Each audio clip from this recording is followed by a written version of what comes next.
Hello, everyone. Welcome to the March community event where we will be talking about how LocalStack can help you with developing and testing your Snowflake and S3 applications right on your local machine. I'm Hirsch, and I will be your host for today's meetup. And I'm so excited to welcome all of you for this particular community event. So, just to give you a quick rundown of the agenda for today's meetup, the very first pointer that we are going to discuss about is the introduction and welcome. And this is something that we're already having right now. But I would also take a bit of your time to kind of go through the LocalStack 3.2 release that we have put out, along with all of the exciting updates that you should know about.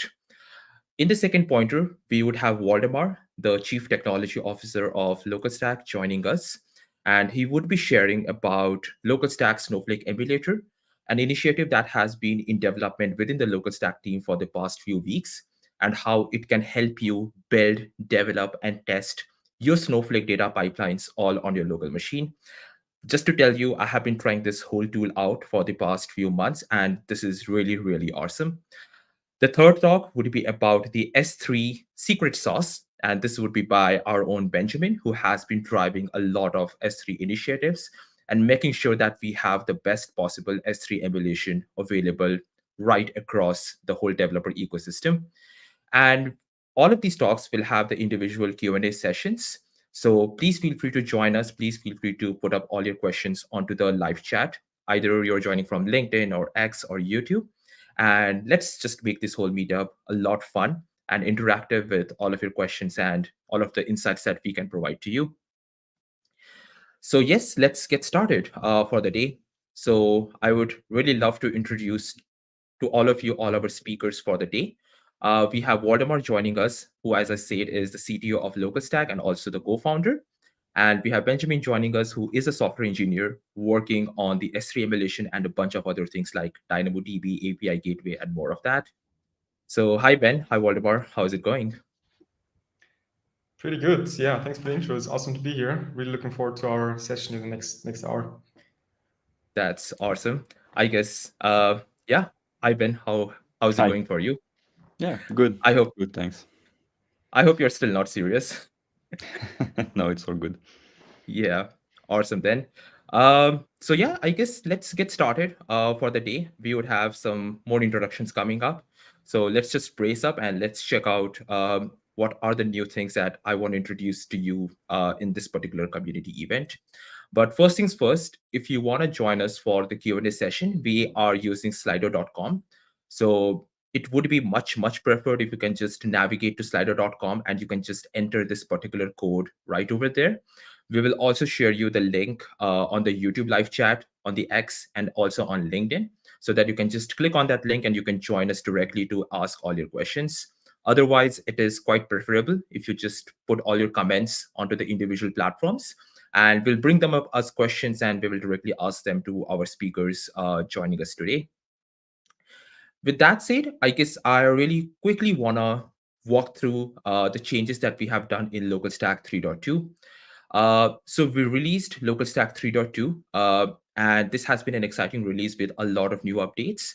So if you have not checked that out, please navigate to the GitHub release, or else you can just navigate to the Discuss post that we have put up for all of you.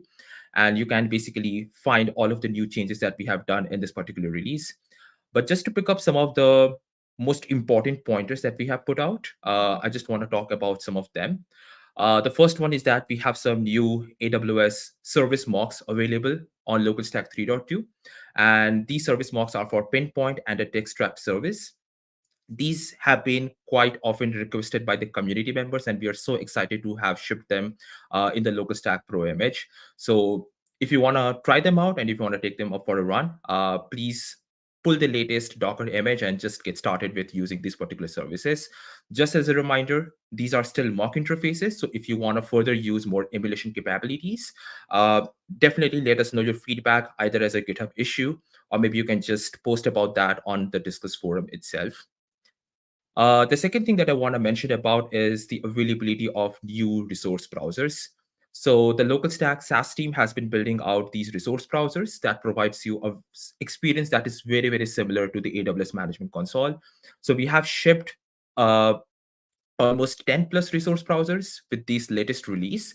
And this will help you get started with a very simplistic CRUD interface for now. But in the time, we will be developing more and more features that would enable a faster and a much more efficient way of developing and testing using these particular services. Um, Apart from this, we have some new features in the event bridge pipes. The first implementation that we rolled out was still experimental, but we have been adding some new features, some new implementations to improve the overall parity against the real AWS cloud. Some of them include the basic poller for DynamoDB streams and SNS Center.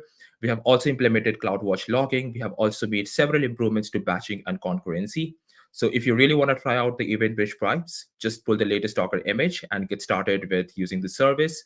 And as always, if you have any feedback, just let us know about it through the GitHub issue, through the Discuss forum, or even better, just join our community Slack and have a talk with us.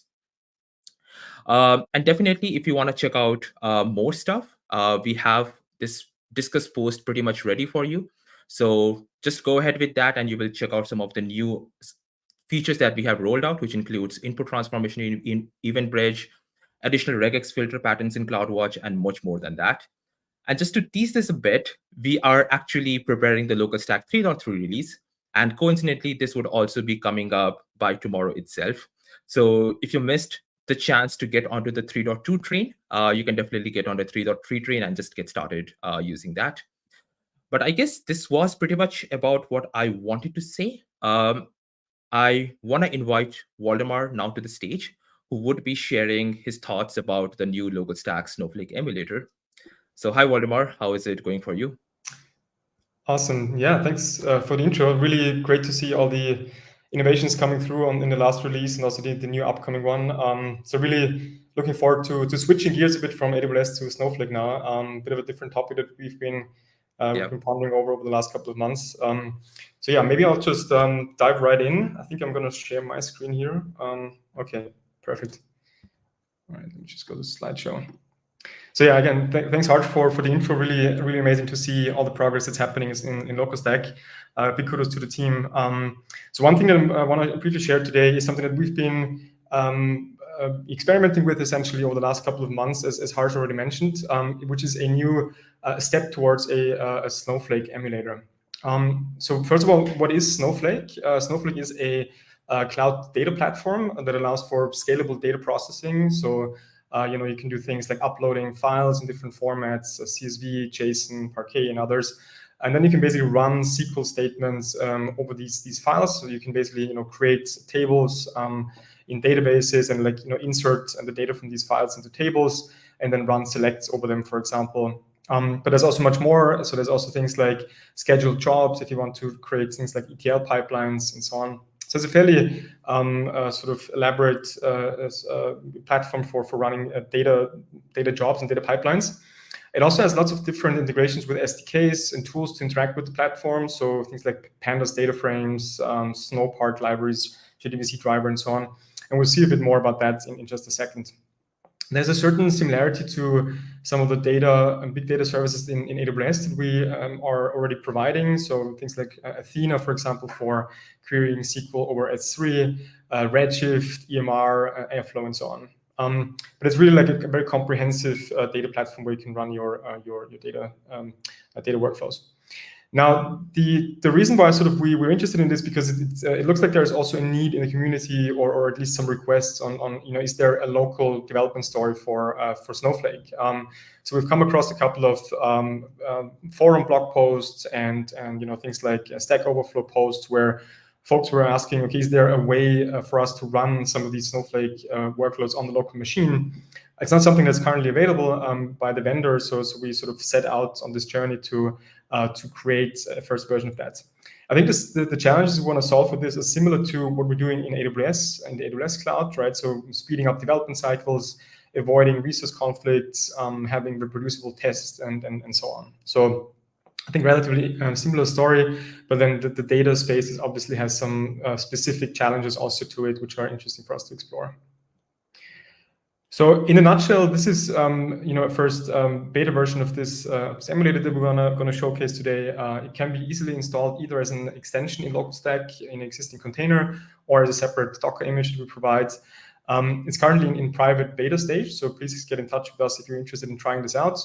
And what we do is we basically emulate the actual Snowflake API surface to provide the same functionality as a real Snowflake system, which then allows you to bring your own tools, things like a JDBC driver or a database visualization tool, like we can see here on the right-hand side. And we'll see this in just a second in the live demo. And the same thing applies also to what we're doing with the AWS emulator. It's fairly easy to extend your local setup also to a CI pipeline and have repeatable tests and a setup that is really easy for you to take with you, a portable sandbox, if you will, that runs Snowflake. So this is a list of the features that are currently sort of supported in different levels of parity and fidelity, I would say, but definitely adding more by the day. So we can create things like warehouses, databases, schemas, and tables. So sort of basic sort of data manipulation there. We can store files in stages. We'll actually see how that works with our internal S3 implementation, which later also feeds into Ben's second part of the meetup today. You can use things like Snowpark libraries or a Kafka connector if you have some streaming use cases. And there's a bunch of other features like, for example, user-defined function if you have something like a JavaScript or a Python function you want to execute. And there's a bit more, and we'll go through these as part of the demo as well. This is maybe I'm not going to go through this in much detail here, but it's basically showcasing, what we'll see in the live demo in just a second. Basically, on the left-hand side, running the Snowflake container, and then on the right-hand side, we'll just step through a couple of select and insert queries and so on. But again, we'll just see this live. I think is much more interesting than watching the video, but we also have this on YouTube if you're interested to take a look later on. So one thing to maybe mention briefly is we're also looking to integrate this Snowflake emulator with our existing cloud tooling in the cloud platform. So one feature that we're quite actively developing, and we've shared this in some of the previous community meetups, is Cloud Pods. So it's basically a way to store a persistent state of your LocalStack container and then easily share it with your team members, right? So you can use this to push the state of your container, push it to a server, someone else can pull it down, and then recreate the exact same state on their local machine. And we'll also showcase briefly what this looks like with Snowflake. Again, I think it's really interesting from this collaboration and sharing aspect to deal with the state in your container in a very easy and flexible manner. And again, we'll cover this also in just a minute in the live demo. All right. So with that, I think I'm actually already sort of ready to dive into the demo. So it was just quickly to set the stage. So from here onwards, I want to walk through a couple of smaller samples to showcase different features and functionalities. It's going to be 5 short demos, and those will hopefully give you a bit of an overview of what's available in Snowflake. So the first one is, let's just start Snowflake and run a bunch of basic queries, right? Basically similar to what we saw in the video just before. So I'm switching over to my terminal here and just clearing out all the sessions here. I'm starting up LocalStack in a container, so that's something that's familiar to most of you. And this container that I'm running here already has the Snowflake extension enabled. So if I do a Docker PS here, I can see that the container is running with our typical configuration. So it's the same as usual, port 4566, our canonical gateway entry point, which we also use for Snowflake here. And now it's basically up and running, and we can start using the tool. So I'll switch over to my dbeaver here, which is a database visualization tool. And let's just take a quick look here how this connection is configured. So we can see we just basically pointed this dbeaver here to Snowflake localhost, which is localhost of LocalStack Cloud, which resolves to a local IP address.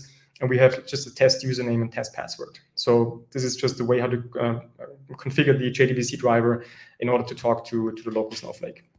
And now, sort of really, as the very simple first getting started, we are sort of running a bunch of steps here, right? So first of all, I'm executing a create table statement here.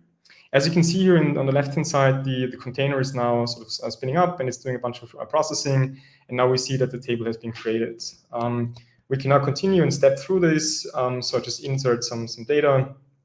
some values for Bob and Alice, and then we can query, we can run selects against this table, and then we can actually see the output here as well. I hope this is actually sort of large enough in terms of the font size. So this is really just the very most simple hello world we can do, right? Creating some tables, adding some data, and running selects on it. We can then also use JavaScript functions, for example, right? So we can create a UDF that we just create, we call it func1, and this function will basically just return hello with an input value that we can provide. And if we call this function here, it basically gives us the result hello world, unsurprisingly. So yeah, this is really a very simple first way into what this looks and feels. You can again interact with it from your local machine. There's no outbound connectivity whatsoever to real Snowflake as we go through this demo. Okay, so this was really the most simple getting started, demo 1, and with that we can sort of switch gears a bit and look into some more more advanced examples. So first of all, Snowflake has a bunch of quick start guides getting started. This pretty nice tutorial style intros where you can download some data sets, run some queries over it. And one of them I wanted to briefly show is a COVID-19 vaccination data set that I think is used quite frequently also in the data science community for just showcasing different functionalities and data platforms. And this data set contains different data entries for mobility of patients, vaccination data, and so on. And for this example, we'll just focus on downloading some of these CSV files, putting them onto a local S3 stage. So stages are the place where files get stored in a Snowflake context. And we use our own internal S3 implementation for that. And much more will be shared later by Ben in the second part of the meetup. We're then going to load this data into a local table and run a bunch of select queries over it. So relatively straightforward, but really kind of following a bit the steps of what's already provided in these samples here. So I'll switch over here, just basically starting from a fresh instance. So I'll just restart my LocalStack Snowflake here. And now we can get going with some of the queries in this example. So first of all, and I'm just going to copy paste this for the most part here. So this is my notes here. First of all, we're going to create a stage called S1. So a stage is basically the place where files can get added. Files from the local file system can get added into the Snowflake system. And then we're going to run a query that basically does a put operation. So put is really the operation that takes a file from a local directory. So in this case, it's just a /gmp and uploads it to the stage. So this is just doing the put operation, and we can now see that this particular CSV file has been uploaded. And now we can actually start interacting with this. And as I mentioned before, these stages use our local S3 implementation. So I can now do an AWS local S3ls, like listing the contents of this bucket, and we'll see that it has been uploaded here. And what we can do now is we can now copy that CSV file that is on the stage into a table, right? First of all, we create a table. So by the way, I think for that, instead of using the terminal here, I can also switch over to my dbeaver again. I think it might be a bit easier to follow along here. So what I'll just do is it's the same queries that we saw over there. So we first create a table with the basically the schema of these data files. So it contains the jurisdiction, some timestamps, and allocations for vaccines. How many doses basically were allocated to different parts of the country in the US. And then we can copy this data from the stage using a copy into command into the table. And then once that's done, we should be able to now run some queries over that data. We just do a select star from COVID-19 with limit 10. And we can already see here, and again, I hope that's visible on the screen. We can see this jurisdiction, which is basically the state in which week the allocation was taking place, and how many doses for 1 and 2. So this is kind of really stepping through some simple queries in terms of how to get data into a stage, stored in an S3 bucket locally, and then sort of running some queries over it. There's also, I'll just copy this one query from here if you want to do something a bit more sophisticated, we can also do a query that is doing a grouping by jurisdiction and just doing a count over all the doses. So if we just run this here, it should give me essentially for the different states how many doses they actually allocated in total in the first allocation. So you can see California is in the lead, Texas and Florida following after. So again, kind of showcasing relatively a simple way to use local files in your local directory, in your local file system, updating them to a stage. The stage again is just an S3 bucket running inside LocalStack on your local machine, and then you can just use these regular queries to interact with that data. All right, that was already the wrap up of this demo 2. And again, really want to just browse through a couple of these different demos here to show different parts of the functionality. The third mini demo we want to briefly showcase is a city bike trips data set. So this is again coming from the Getting Started guides in Snowflake. This time slightly different data set.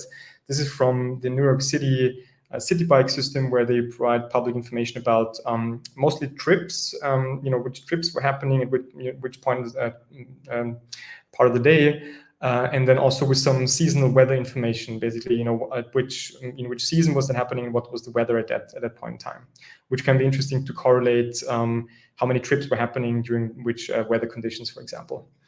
Again, so this is something that is provided as an application actually by Snowflake, and we were just basically cloning one of the applications that they provide here.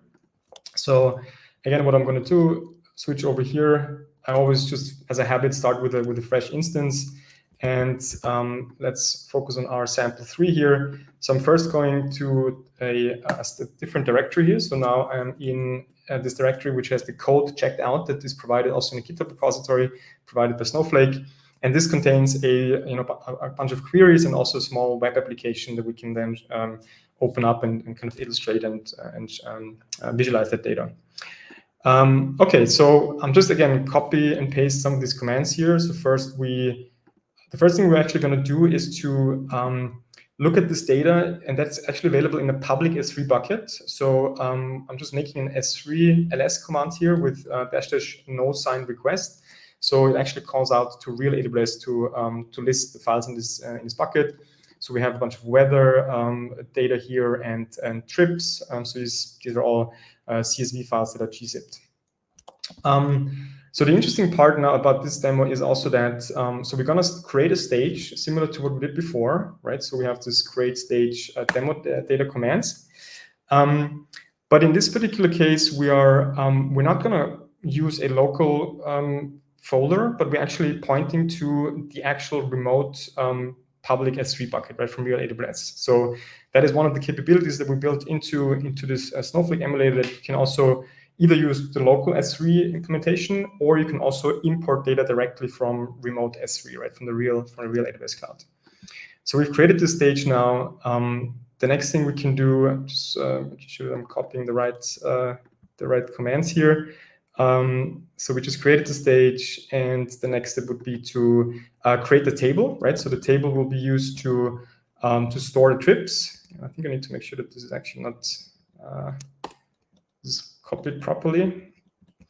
Okay, so this is creating a table called trips, and trips just has things like the duration, start time, which station, which bike ID, and so on, user type, and so on. So that's the basic information here. Then we can create then we actually copy the trips data from the stage into that table which is created, right?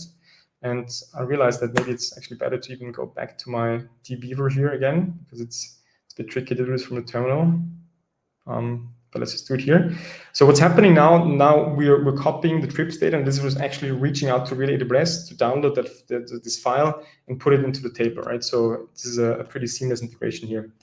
And the other queries I'm actually going to run from here because it's a bit easier. No, I don't have it here. Okay, so I have to run it from there. So we created the trips. Then the next thing is to create the weather table. Okay, so weather has a bunch of additional information here. So whether there was snowfall, We know what the max temperature was here, minimum temperature. So this is just a bunch of the schema basically for the weather data we're then gonna import. So we just created the weather table, and then the last step here is to copy the weather information into that table. So just going to do this copy into weather, and we're again referencing this stage that we've created beforehand. Okay, so the data has now been bootstrapped basically, and what we can now do is we can fire up the a web application that comes with that. So it's just an npm start, which has a small, basically local API server and a web application, which we can now open on port 3000 in my browser. And I'll just go here real quick, and I'm refreshing this page, and what you can already see is this application. It's now loading the trips data, and you can see this distribution, for example, in which month we had more trips. It looks like September, October are pretty popular months for city bike trips. Also the weekday distribution, and what's at which temperatures cyclists enjoy cycling the most. So it's interesting distribution here. I'm not sure why 30 degrees Fahrenheit is not a good temperature for cycling, but 20 degree is. But yeah, so this is apparently what the data gives us. And we can also do some different years here. I think we can select some time range to go, for example, to 2019. We can update, and it's basically gonna run another query in the background, and we'll update the data here. So you see that it has maybe 2, 3, 4 seconds of lag. So this is really sort of the computation that's happening in the background here. I think we have a couple of 100,000 entries in these tables, but it's just processing them on the local machine and then displaying the information here. All right, so that was the sample number 3, and then just really browsing through just two more short samples. So one of them is table streams. So table stream is basically a way to enable change data capture for Snowflake tables. So whenever you add some records to a table, there is a separate, you can configure a stream table that records all the changes happening in the table. So inserts, updates, deletes. There's some more information here on this website in the user docs of Snowflake, so we don't need to go into too much detail. But then basically this is something that we've also started implementing in a first version. And you can then consume these stream records from the stream table by doing an insert into with a select from statement. And again, we can just briefly step through that. I think I have that available in dbeaver again. So just as usual, starting with a fresh instance, just in case. Moving over to my dbeaver here, and I'm just really gonna step through these real quick. So we first create a table called members. So this is basically a gym membership table where we just create some synthetic gym member entries. So we first create the members table with just an ID, a name, and a fee. Then we create a stream on that table. So that stream is called the members stream. So this now really sort of creates a separate virtual table that observes any updates on the members table and puts the records into the members stream. So now if we insert some actual values into the members table, which we've done here, so we're inserting 5 different members, and now we can actually query the stream table, right? And that gives us the insert actions for these 5 entries that we've done before. There's also this row ID, which gives us a unique ID for each row. And this is really the content of the stream table here. Okay, so we can select the content of the stream table. In addition, we can now also copy the contents from the stream table into a new table, right? So this is a common ETL pattern where you want to copy data from a source table into a target table. And that's what we want to do now by creating a members copy table. So that has the same schema as the original members table. What we can now do is we can copy all the records that are in the stream table into the target table, right? So this is done by an insert into with a select from the stream, right, where the action was insert.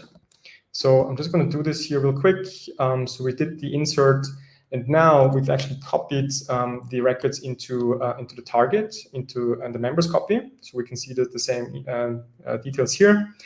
And one of the interesting observations now is, and this is just the semantics of how it works in Snowflake, the stream table should now be empty because we've actually consumed the records by doing an insert into a target table. So if we do another select on the stream table, it's now actually empty because all the records have been shuffled over into the target table. So yeah, again, relatively quick walkthrough here, but I think it maybe becomes more clear, or those of you familiar with stream tables can probably follow this example, and there's much more docs about the exact semantics on how this really works with the stream tables. Okay, so I was looking a bit at the time. I think I can dive into the last quick demo. So this is a really integration with Cloud Pods. So what we, as mentioned before, we want to provide the same functionality that we also offer for the AWS emulator and all the different services for Snowflake. And one of the things is Cloud Pods. And for that, let me just quickly switch over to our web UI. Which is basically the entry portal into a lot of the functionality you can get with LocalStack in general. And one of the sections you'll find here on the left-hand side is Cloud Pods. I can then select show only my own pods. And we've prepared some simple pods here that I want to quickly inject now into my instance, right? And then see what kind of data is in there. So I've created this one pod called pod Snowflake, and just quickly restarting the instance here. Starting up, and can terminate this here. And so what we can do now is we can use the LocalStack CLI, and we have this command called pod load. There's pod save to create a pod, and pod load is the operation to load an existing pod into your instance. And we can now run this, and this is of course something with the license file. I think there's already seen this before, so this should hopefully fix it. Yeah, just had some caching issues there. So I'm now loading the pod into my local instance, and this, as you can see on the left-hand side, already spins up the Snowflake information here. And now we can do a select on a. Let me see. I think it's a table called test. So we pre-created the table called test in that pod. We can now do a select from it, and it shows us hello from LocalStack Snowflake. So again, this is a way to easily package up your state that is in an instance in a container, and then share it easily with your team members and do collaboration with it. All right, so I think that was really it from the demo part. Let me switch back to my slides. So to wrap up, so what we're trying to show here is we're basically experimenting with new features and functionalities in the data engineering space specifically. So we can take a lot of the learnings and the strong foundation that we have in the AWS emulator and apply that to building tooling to test your data pipelines locally. So this version of what you've just seen is still pretty early stage, but the direction looks pretty promising, and we'd love to get your feedback. So if you want to participate in our beta program, please do get in touch. And as also illustrated, it nicely integrates with our existing tooling and features. So the Local S3 implementation, which we'll see a lot more about in the upcoming minutes from Ben from our team. And then we're also working on integrations, with other AWS services. For example, Kinesis Firehose has a way to put streaming data that is going through a Firehose into a Snowflake target, and we can really leverage also the integrations here between AWS and Snowflake and provide this unified platform locally. And also, as mentioned, Cloud Pods is something that we really are providing here, and it allows you to save and load the state of your pods. So yeah, we're also anticipating some interesting challenges there related to testing more broadly in the data space. Things like test data management. How do you test ETL pipelines in CI and so on? So very much looking forward to getting your feedback also on how to approach this topic and which particular challenges you're facing there. And with that, I'd like to wrap up and take some Q&A if we have some. Awesome. Thanks a lot, Waldemar, for sharing all the interesting insights, which was not obviously new to me because I guess I have been working on some of the things alongside. But thanks again for presenting some really nice demos. And yeah, thanks for all the hard work on this. With that said, I guess we do have a lot of interesting questions. I guess I'll just start pulling them up one by one. And the very first question is is the Snowflake emulator mock only? Yeah. So like I would say it's pretty much like a real emulator. The aspiration here is really to become a drop-in replacement for the real system, similar to what we're doing also in the AWS space, right? So really enabling you to run your entire pipelines, your entire data queries and everything on the system. So there is quite, obviously, again, it's early stage and we're still sort of starting to develop this and build this out, but we definitely want to provide functionality that allows you to literally test things end to end on a local machine. Yeah. Sounds great. We have another question about what internal DB you're using. Looks like Postgres. Yeah, so was probably given away already by the by the log output. Yeah, so in fact we're using Postgres as the core DB engine there, and there's some extensions and a bunch of query processing going on under the covers as well. Sounds great. We have another question about how is it better than Snowflake's own mock libraries? Yeah, that's very interesting. So there are some libraries. I think, especially if you want to work with Pandas data frame, I think there's already some local versions of that. I guess it's a bit similar to what we've explored in the AWS space, also where there's like individual mocks for some services. Maybe what we're providing here is a more comprehensive API level emulation. So the nice thing about that is it gives you compatibility with, again, JDBC drivers and anything. Bring your own tooling basically, and you can connect it easily with these APIs. Awesome. We have this one question about will you support Snowpipes?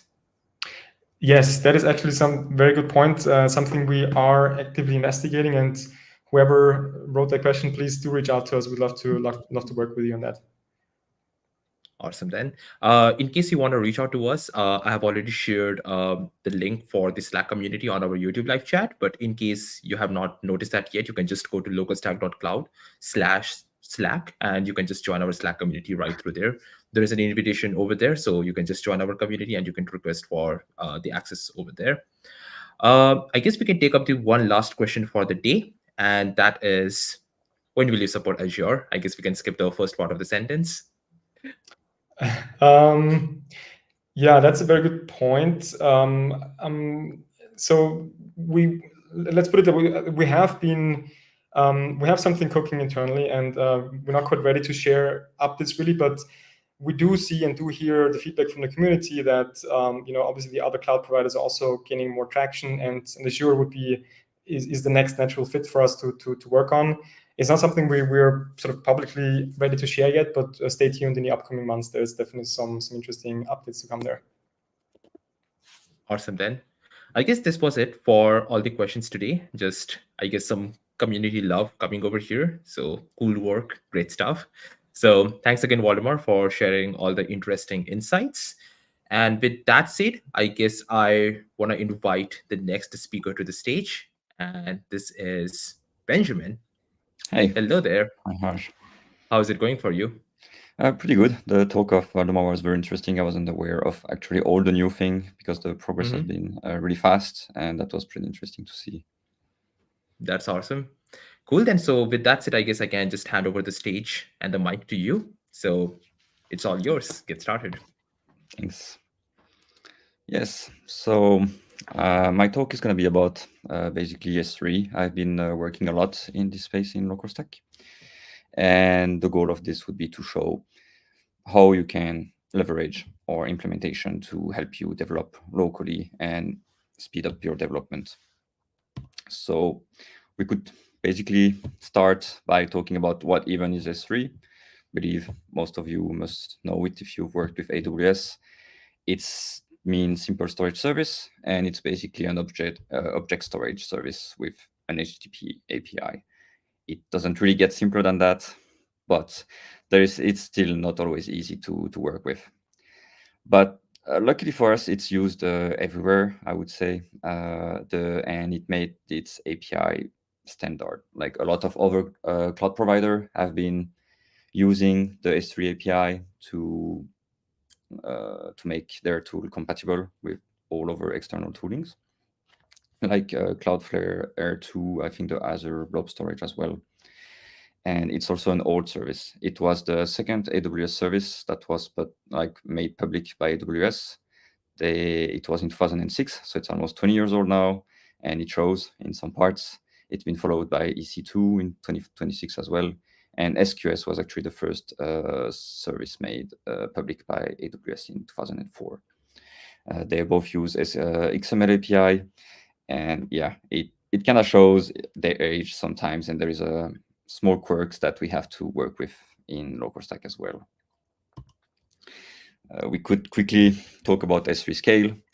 There is this quote from a VP and distinguished engineer at S3 that they have tens of thousands of customers with S3 buckets that are spread across millions of drives. So the scale of S3, I would say, is it's not something we can visualize easily.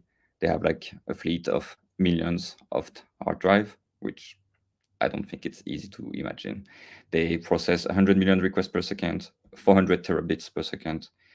They store 280 trillion objects. That seems very massive. And they also, for object integrity, have 4 billion checks on competition per second. So all of it, all of the scales is it's absolutely insane. It's a very great product still. I love S3 myself. It's very easy to work with, and I like it. It's just some quirks. So in LocalStack, we integrated S3 a long time ago now in 2017. And luckily for us, we don't care about S3 hardest problem, right? It's just like the hardest part of S3 is the fact that it's distributed. It's the resiliency, the durability. They guarantee 11.9 of durability, so you should never lose anything you put in S3. But all of this is not really important for us, right? The goal for us is to focus on the API, the fact that it works, but the fact that it's durable is not really a big part of it because it's a tool, a testing tool. The first commit in LocalStack was in April, and the first implementation was actually adding S3 bucket notification. It was a commit made by Waldemar, and it was adding inter-service interaction, basically. It was our S3 implementation was based on a third-party library that is called Moto, and was mostly providing mocking tool for AWS in Python. And this is all great, and it's a very great tool. It already provides a lot for S3, but over the years, since 2017, we've been basically building on top of it to provide more integration with our services like Lambda, for example, S3 notification that would trigger Lambda in LocalStack, and that would do some over processing on top of it. So this was basically it until 2022, where in 2022 we started moving more of this implementation inside LocalStack itself and actually putting it into our new framework that is called ASF, that is mostly a framework about parsing and serializing requests and allows us to be very efficient in the way we follow like new AWS features and things like this. So we've started in 2023. We decided to do a full rewrite of S3 where I spearheaded the change. And the goal of it was to focus on parity and API contracts. S3 it's a big surface. There's like more than 100 API operation.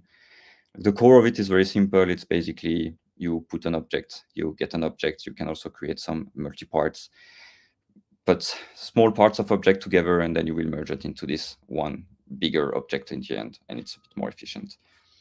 But all of this, there is a lot of, let's say, operation that you can add on them, metadata. You can configure your bucket to do specific thing like encryption, replication, notification. You can make a bucket actually be a website and expose the content of your bucket as just a regular website, for example. And we needed to push further on parity. So the decision was made to move the implementation fully in LocalStack with no dependencies and start the rewrite. So the dream of every software engineer, basically. If it's not our code, it's not as good, right? So, and for this, one of the big part was just writing a lot of tests. In LocalStack, we have this framework in place where we can run our test against AWS and save the result and then run the test against LocalStack and verify that our results are actually the same. And this is very important to ensure parity. We have more than 300 tests for S3 that are AWS validated. It's the most validated service, basically the one that has the most tests, because it's also one of the most used in LocalStack. Sadly, there was a lot of edge cases to handle because S3 is a bit specific, and also the way we have our framework is based on the specs that are shared, that are open sourced by AWS. Those specs basically define what are the input parameters for some operation, what are the output parameters, and how do we map all of those. And sadly for S3 in Python, they're actually not complete. They are missing some parts. Basically, S3 will return a response from you, and the Python client will actually not serialize everything out. So one example I have is basically if you delete an object in a version bucket in S3, S3 will return a header that indicates if that object was actually a delete marker or not. It's a specific case, but Boto, the Python client, will not serialize this exception. So we'll have to go through the raw headers of the response to actually get it, which makes us not possible to actually serialize this header as well. So we had to actually patch the specs only for S3.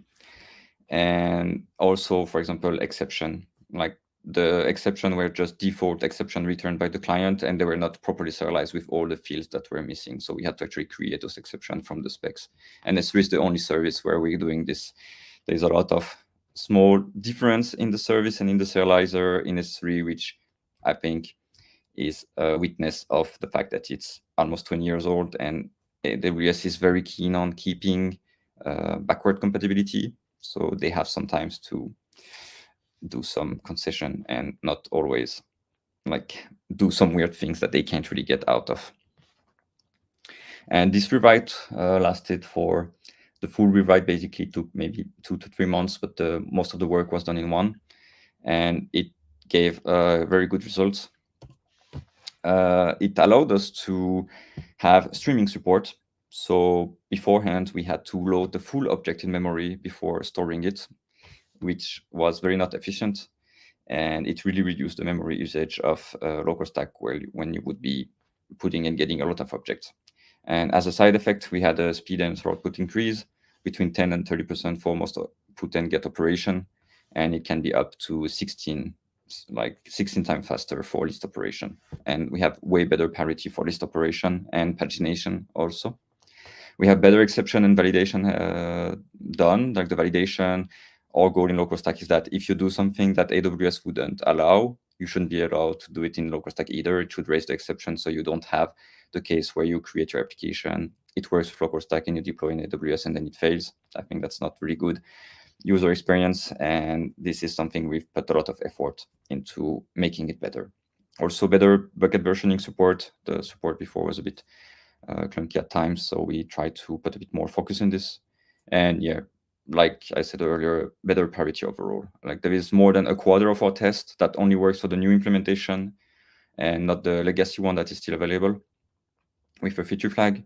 So like we really push the parity way further. And also one really good part of this is that we have a massive increase, smaller actually time to fix. Nowadays, the fix are often shipped the same day as the issue is reported in GitHub, because we have control over all of the code where S3 is located. Beforehand, we had to do fixing upstream libraries, and then the time that is shipped, then we integrate it into our image, and those fixes would take 1 to 2 weeks. So now we have a lot of good. It kind of confirmed that this was something we needed to do for one of our most used service.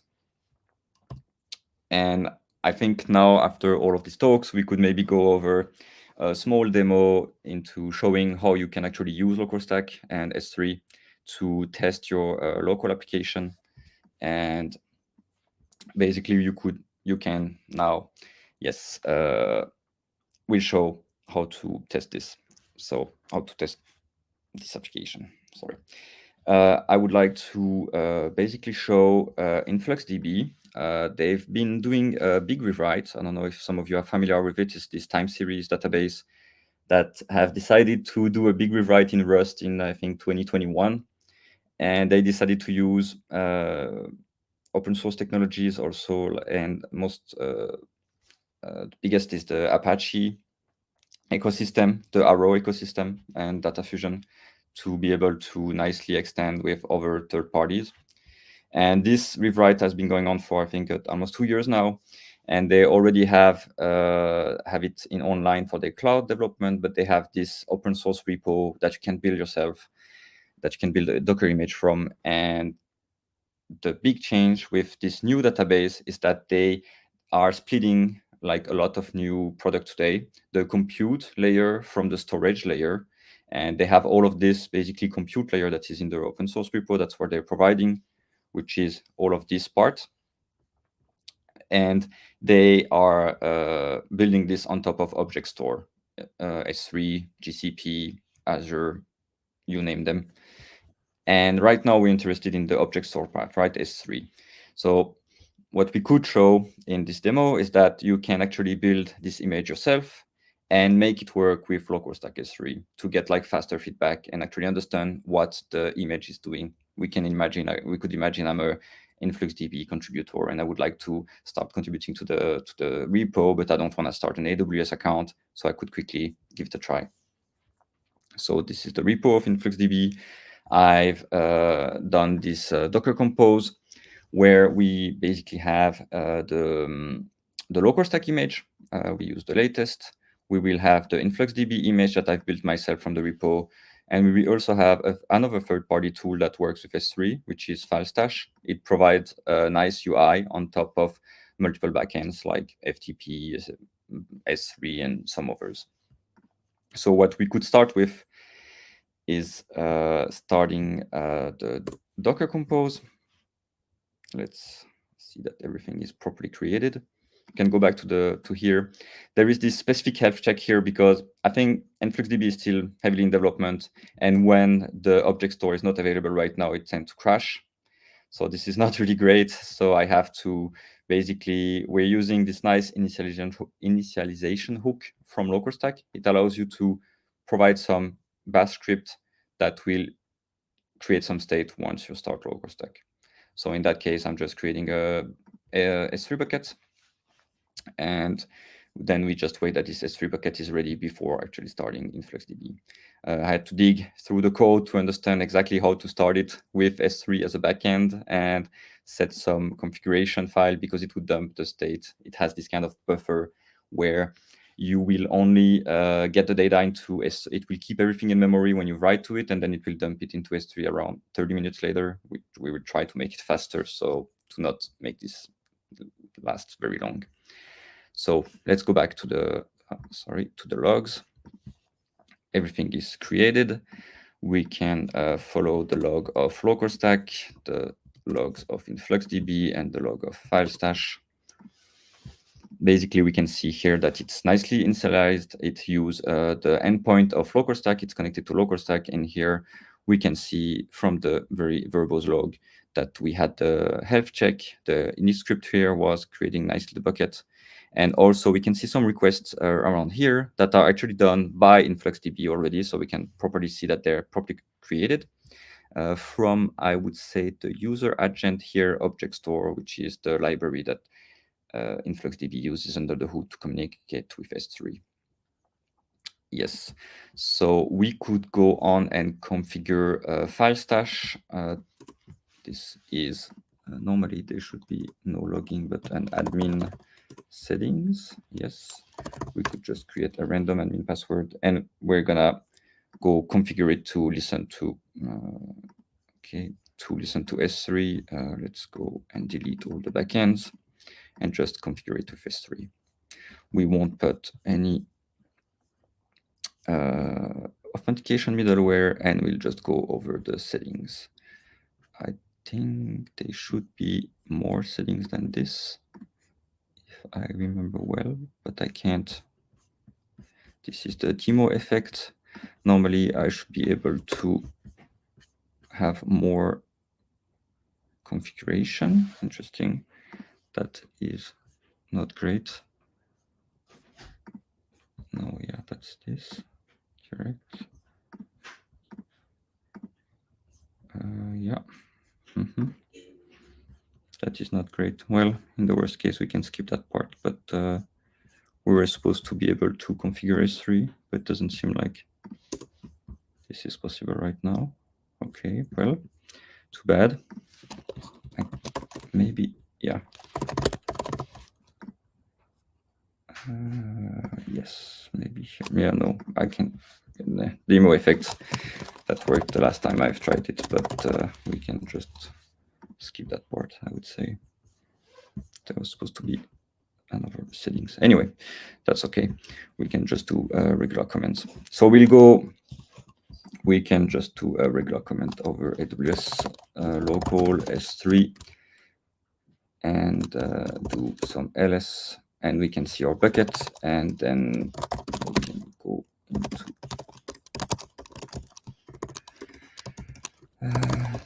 Influx and see the different files. InfluxDB started creating some files. There is already the segment, and if we go here, we can see they've created some metadata file.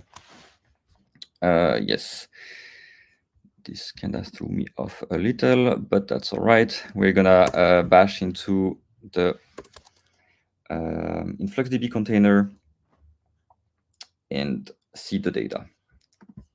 Let's go over here. So we've been, we can go back to the here. We've been mounting a file here to actually see data into the InfluxDB database. We are bashing into the container because they have a nice CLI that allows to actually query and write the data without creating a client from external, like language or anything. It's going to be much easier this way. So we could basically, yeah, we can see that InfluxDB created it. We can go look at the logs. It said that it created a new database. It inserted and some data in there. And in LocalStack, we can see that it didn't do anything yet because it takes time to dump the data there. So what would have been nice would have been to actually look into the file stash, which I don't understand why it doesn't work, but that's all right. And yes, now we could actually query the data. We can see that it's in memory for now. Okay. Missing fields. Yeah. So we can see some data is in the database. We can look at the logs. It returns. That's all right. Everything is fine. The data is in memory. And here it seems there was some put done, some put object done by InfluxDB. So now we could again maybe go look into how it created data, and now we can see a DB field. And it created the table. It's the table name we've been creating. When we inserted the data, we've been creating under the full name, and now we can see it exists in LocalStack. And we can see how also we created some, it has some basically index that is called CPU. And we can see this and then create it, and it's just a Parquet file. And we could actually inspect this Parquet file to see what the InfluxDB has saved into S3. And yep, we can look at it. There's a lot of data, and this is a nice extension from VS Code that actually uses DuckDB under the hood that allows you to visualize Parquet file directly from there. So we can see the data is there. It's in Parquet, and we could actually query the data again from here. And again, the same mistake. Now we still get the same data, but now it actually does some requests to LocalStack, the get object with some 206, which indicates a range request because Parquet files are very efficient. You can only query parts of them. And here we could see just queried the bytes from the 4 to 971, which is way more efficient to query like only parts of the file. You don't have to download the full file to get the data you need. So that's all the architecture around what they created. So yeah, I guess that kind of shows it. It's missing a big part of the demo, but I guess that's a demo effect. I will look into it and try to maybe create a repo to make this all easier. You could try it yourself again. Yes.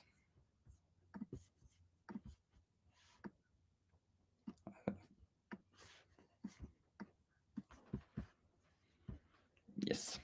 So to finish up and wrap up this, there is also something I would like to talk about, is that thanks to this rewrite, we've been enabled to actually create an LocalStack S3 only image. This is a slimmed down version of the LocalStack Docker image. It's only 100 megabytes in contrary, I think, to LocalStack, which must be around 400. It only contains S3. We removed all over dependencies, and this makes the image a bit slimmer. It's nice in CI to use it, and also locally if you really only use only S3. And it's also spearheading LocalStack performance improvements. We've been working for this for a while now, and it's been made default into the S3 image with improved concurrency, and we have between 2 and 3 times more throughput with this S3 image. So I would encourage you to try it. There is a specific tag for it, and we could share it later on. And as a summary to this, I would say that the rewrite and everything shows that for S3, parity is paramount to us. We really want to be the best tool there is to actually test your code before deploying to S3, to the real S3. And we've been prepping a blog post around comparison about other S3 local tool that exist on the market, like S3 Mock, for example. And we have some preliminary result that parity-wise, we're handling way more edge cases. And LocalStack allows you to develop locally with ease. And it could be for your new SaaS product, and you could use LocalStack locally to just develop quicker and understand why you would have some issues, but also for a fully fledged database like with just InfluxDB. I know for a fact that the underlying library they use for InfluxDB is using LocalStack in CI also and locally to actually do their test and having like better feedback. So this kind of shows the level of parity we've had. They also raised some edge cases for us that we quickly fixed. So we have like a good relationship with them. So it's pretty interesting to see this kind of usage. I think Google also uses LocalStack in CI for tensor store database. So it feels pretty nice. And also, yeah, our goal is if it works in LocalStack, it works on AWS and vice versa. And don't forget about the new Docker image that is free only. Thanks. That was awesome. Thanks a lot, Ben, for just walking us through the whole S3 enhancements that you have been working on for the past year or so. I guess we do have a few questions coming up. The one that almost made me laugh was, can we now use LocalStack S3 for production? So, Well, if you're not scared of losing your data, I guess that's fine. But I guess we would say that it's not really, we would not really say that it's a good use case for this. It's all right for your small, like local development, I would say, and trying it in CI. But for production case, I think we're still not really there. Also, we don't have really good, like, you can only have one instance of LocalStack, right, for S3. So this is a bit of a, and that's not really where our goal is. Definitely, yeah. I guess the second question is pretty interesting. Is would we see other AWS specific images like SQS, for example?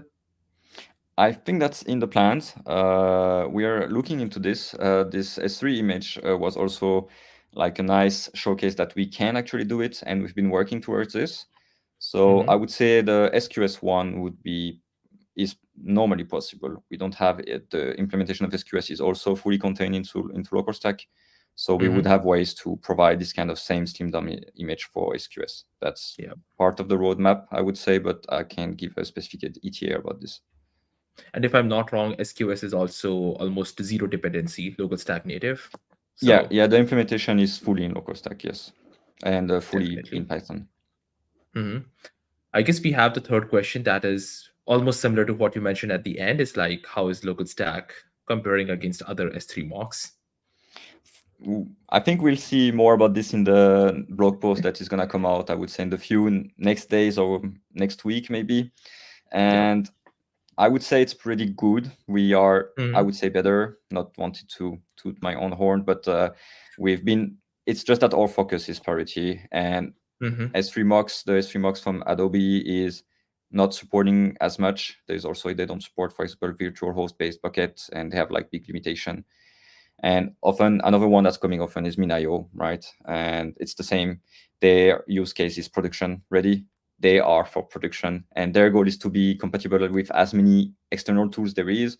But do they want to handle every edge cases that AWS does? I doubt it. That's not really where they want to put their focus right now. So I would say if you deploy your code in AWS and you want to test it, better use LocalStack than Minayo for that, because that's what we are for, and that's not really what they are putting their focus for on. I mean, Awesome. That was perfect. And I guess just a last message of gratitude. Like, been using LocalStack S3 for 5 years. Thanks for all the work.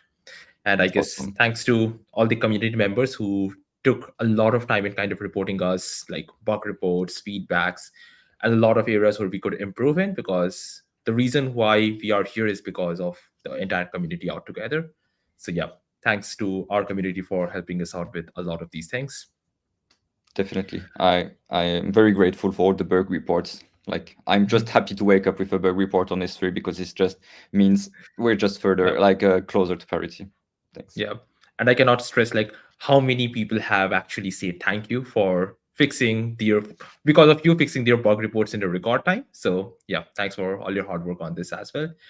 But with that said, I guess we are at an end for today's meetup.